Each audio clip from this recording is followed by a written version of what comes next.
Hinimok ni Pangulong Ferdinand Marcos Jr. ang mga Filipino na magmuni-muni ng malalim ukol sa kanilang layunin sa buhay at magpakita ng kabutihan sa mga nangangailangan habang nakikiisa sa pagdiriwang ng banal na buwan ng Ramadan. Ani Marcos, ang Ramadan ay isang sagradong panahon ng pagmumuni-muni, espiritual na paglago at pagtutok sa pananampalataya. Ito ay pagkakataon na magpakita tayo ng kabutihan sa kapwa at magtulungan upang magtaguyod ng pagkakaisa. Sinabi ng Pangulo na ang Ramadan ay nagsisilbing makapangyarihang hakbang para sa pagbabago ng lipunan sa pamamagitan niya ng disiplina, pasasalamat at mga gawaing kawanggawa.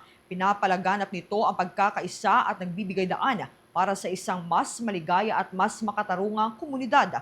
Dagdag pa ng Pangulo, naway magtaglay tayo ng lakas at gabay sa ating pananampalataya at dedikasyon sa pamumuhay na may kababaang loob at malasakit. Naway magbigay ito ng liwanag at pag-asa sa ating bansa.